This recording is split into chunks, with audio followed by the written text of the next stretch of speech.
Greetings friends, my name is Nipi. So, you are wondering what is going on with Holy Paladins in Shadowlands and what are the best Covenants, Soulbinds, Conduits, Legendaries and builds to play on Holy Paladin on level 60. And which one you should pick. You may be wondering also where does the Paladin stand in the rankings compared to other healer specs, so let's find out. Quick note, I still have Discipline and Holy Priest guides coming up, so remember to stay tuned and subscribe to get notified of those when they come to live, so to speak. And I have included thumbnails in the description below, which you can find there. So if you are looking for any specific information, you can skip to those parts there. So let's start with the changes Holy Paladin went through from the Battle of Azeroth version, with the addition of Holy Power from all of the and the changes from all of the healer specs, which we did gain, and it was most changes from all of the healers. I think this was good, and to be honest, I hated the playstyle with corruptions and even after those, because you were essentially just pressing Crusader Strike and Holy Shock back to back. It was boring for me, it was dull, and I really had no choice what to cast, so it was horrible for me personally. And it just wasn't my cup of tea, and I kinda hoped they would bring back Eternal Flame as talent, but maybe they will do that later. I don't know, but it was fun talent to play around when we still had it. Was it back in Mob? At least in Mob we had it in Mist of Pandaria, but can't remember when it was taken off from us. So, once you hit level 60, your playstyle will drastically change in right environment, and you are casting much more Holy Light, and in Mythic Plus environment you still get to enjoy Crusader's Might, talent, and much more frequent use of Crusader Strike, if that is something you enjoyed. But let's talk about those later on the build section. So, while we are leveling to the new cap of 60, we gain a few new abilities and perks to our existing abilities. And for Holy Paladins, those are on level 52, we gain Concentration Aura, which makes silence and interrupt effects last a bit less on allies. This is not great, but it might find some niche usages on some fights on later tiers. Level 54 we get Sense Undeads once more on our minimap, so how cool is that? Basically useless skill. Level 56 enhances our Retribution Aura and increases the duration that Retribution Aura procs for the wings by 4 seconds. Generally, this is not really much difference. You still will be using Devotion Aura most of the time. Level 58 has the biggest prize for us, and we finally can use Hammer of Wrath during Avenging Wrath again, so more damage. And yeah, the main gain we get here is the free Holy Power generation during wings, so I approve this perk. Next up, we take a look on the Covenants and go over your choices, what you have and what they offer you, because this is probably one of your main concerns before deciding if you should play Paladin or not. Let's start out with Kyrian. So Kyrian Paladins gain Divine Toll, which you can see here. And this casts 5 Holy Shocks on targets within 30 yards. If you plan to play Glimmer of Light talent, you need to be Kyrian, basically. And it's just so good with Glimmer. This is a great ability and it's the most versatile one of the 4 covenants. It's guaranteed 5 holy power every minute, so what is not to love here? Also, this syncs up nicely with the most damage patterns in the first rate tier. I think this is a must-have choice for Mythic Plus content too, if that is your endgame content mainly. This allows you to do insane damage with this in Mythic Plus environment and save your group from a wipe from time to time if you don't have your Avenging Wrath available. Signature ability is Summon Steward, which gives you Feel of Serenity and allows you to take occasional drink during combat. It heals you for 20% of your max HP and removes some dodge effects on 3-minute cooldown. One thing to note here is that this is on a separate cooldown from health stones and potions, so basically you get a 3rd health potion.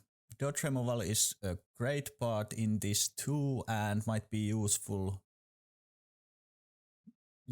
more than once in all of the contents.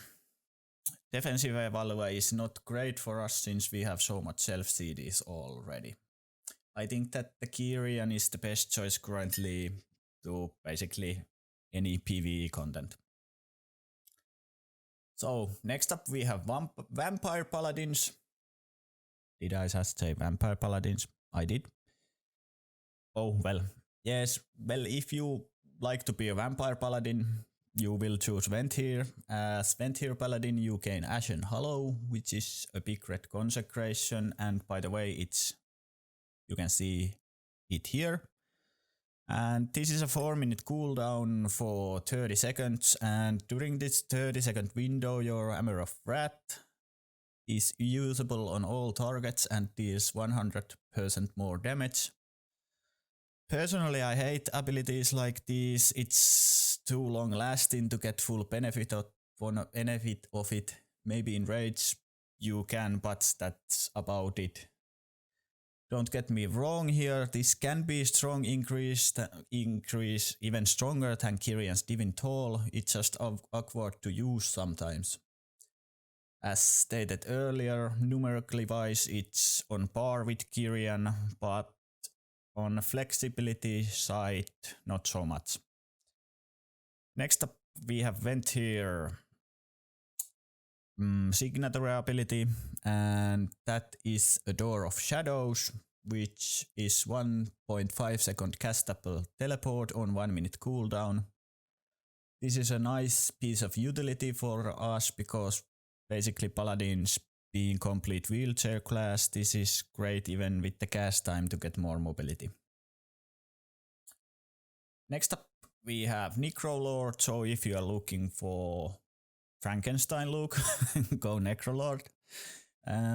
This will give you Vanquisher's Hammer as class ability, which is used to an enemy and deals damage to them and empowers your next of Word of Glory cast to trigger free Light of Dawn with it on 30-second cooldown. This ability got more tempting option with the removal of holy power cost. Basically this saves you 3 holy powers every 30 seconds and adds up some damage, and I think this is a more dull option of the Kyrian but easier to utilize to full potential. Signature ability for Necrolord is Fleshcraft, 4-second channeled shield for 20% of your max HP up to 50% if you channel near a corpse on 2-minute cooldown. What makes this awkward is the channel time and our higher durability to begin with. It's okay and have some use cases, but it's nothing to write home about. And the last covenant we have is the Night Fae, and to be frank with you, I wouldn't even want to talk about this. Game is not even live and we have one of the most controversial abilities right here. What I can say to you about these abilities is just don't pick this covenant unless you really want to cosplay a blue fox. More on that later. Basically you gain these alternating blessings between 4 different versions, and most of the benefit goes to your party members or the target you are giving the blessing, and not at all for you, and this basically leaves you crying yourself to sleep. I have nothing else to say about this so-called ability. It's just bad. Night Fae signature ability is Soul Shape, and it's the only saving grace of the Covenant for Paladins. It gives you a lot of mobility in form of 15-yard blink with increased movement speed afterwards on 1.5 minute cooldown, and you have the option to cosplay a Vulpin on rested areas, so this is the bluish fox I mentioned earlier.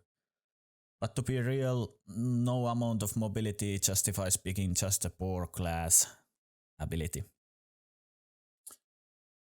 So what about the rankings regarding the Covenants?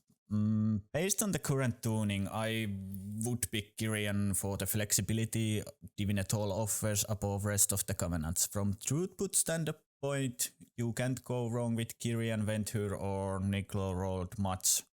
Necro Lord being a bit undertuned still. So, but if you find those abilities more interesting or aesthetics wise more interesting, go ahead. You will be fine. Last one is the Night Fae, which is a wildcard with a buff to the blessings. It might be utterly broken, but just not for your benefit, but your rage. Don't be surprised if we see later on the tier some Warcraft abuses utilizing Night Fae Paladins. Rankings for Covenants for me are based on the performance, flexibility and the ease of use and how fun and interactive the ability is. And here you can see, somewhere around here, you can see the rankings, which are Kyrian, Necrolord, Ventir and Night Fae for me. Next up, let's move to the Soulbinds. There are 3 options per Covenant. If you are going for Kyrian, your choices are Cleia and Pelagos, Cleia being better one to pick currently. With Cleia, only problem is not being able to pick 2 potency conduits to gain pointed courage on renown 34, I think it was 34. Correct me if I'm wrong. So the choice is clear with Resplendent Light being mandatory ATM. So that means at the moment, by the way. You will need to pick 2 endurance conduits instead, those being Shielding Words and Golden Path for me. I find these most useful. With Pelagos you gain combat meditation, 2 potency conduits in Resplendent Light and Focused Light. You have a choice to go for 2 endurance conduits as Pelagos, but I would preferably go for 1 endurance and 1 finesse. These being Shielding Words and Light Sporting. In Mythic Plunge, you want to slot in Ringing Clarity to make Divinatoll to do more damage, but on riding side of things I would skip this enhancement for Divinatoll. Next up we have our Red Vampire Friends, aka Ventur, and choices here are Nadia and General Draven. Nadia gives you Thrill Seekers, and later on you will path towards exacting preparation on Renown 30. She's once again using only 1 potency conduit. At least for me with Resplendent Light. Generally our potency conduits are quite weak, so that's not an issue. Hallowed Discernment, which buffs your Ashen Hallow, is just too weak to justify skipping 20% extra benefits on food flasks and weapon enchants later on in the tree. Luckily Paladin's potency conduits have only 1 must-have. Rest of the choices are 1 Finis to buff off your horse's duration by 50% and 2 endurance conduits as Shielding Words and Golden Path. General Draven, on the other hand, really picks off when you reach Renown 31 to unlock Hold Your Ground. He allows you to slot 2 potency conduits with Resplendent Light and Focused Light. You will also gain defensive potion for your Door of Shadows, more duration to your horse, and 15% shield equal to Word of Glory healing. And Draven is the stronger option, but not until later in the Renown tree. And on Necrorold, I would go with Emeny at start and swap to Bonesmith Hermir around Renown 30, which is the case for most of these conduits, as you may have noticed. Emeny's Leech, by example, gives more power to early progression, whereas Hermir's powerful choices are later on the tree with Hermir's Arsenal, Marrowed Gemstone, which you can see here. With Emeny you gain 1 potency conduit, same with Hermir, and this is fine, you don't need Righteous Might for your Covenant class ability. Both Soulbinds allows you to wear 1 Finis and 2 Endurance conduits. Next up to my favorite. Did I say favorite? Sorry. Anyways, Night Fairy phase. If for some reason you are going to pick this, play Dreamweaver. Legendaries needs but might find uses, and Field of Blossoms is nice on Renown 34. But that's about it for Night Fae. And here you can see Conduit rankings for you on the screen, so take a look. And let's get to the Legos. None of them are game breaking, best ones being for riding Inflorescence of the Sunwell and recently buffed Shock Barrier and Relentless Inquisitor, even though it got a bit of a nerf with 1% on last night, and maybe Mirage Dying Breath with Conduit Untempered Dedication, which synergizes really well with it. After the buffs to Shock Barrier allowing it to shield 5 target, it is a great contender for Inflorescence of the Sunwell. Given how our playstyle is changing to more Holy Light casting, I still find Sunwell 1 being on the top, but not a lot, and definitely not in Mythic Plus. Speaking of Mythic Plus, best one to wear here currently is the Relentless Inquisitor, which is inspired Azerite trait from Battle of Azeroth. In Mythic Plus you will talent in the Crusader's Might, and it makes more easy to keep the buff up than it does in Raids. Marad is a bit more niche usage, but it might creep into the mix with the Conduit that buffs it on fights where you need to move constantly, so be warned, you might kill yourself actually with this combo. It might do 25% of your HP damage to you, so be careful. While build-wise, we are having some wiggle room here. On the level 15 tier, we go for Bestow Fate in Raids and Crusader's Might in Mythic Plus. 25 level tier is Judgment of Light for raiding, and for me, I have found that Holy Prism being more useful in Mythic Plus. 30 and 35 rows are kind of situational, except for the Rule of Law when there is a lot of spreading in fight, so you can utilize your mastery more effectively. On level 40 row, depending on the encounter, you will mostly lean towards Divine Purpose and Holy Avenger, both having different advantage. In other words, do you need to pump healing in specific spot? Pick Holy Avenger. If the damage is more of a steady rot style, I would pick Divine Purpose.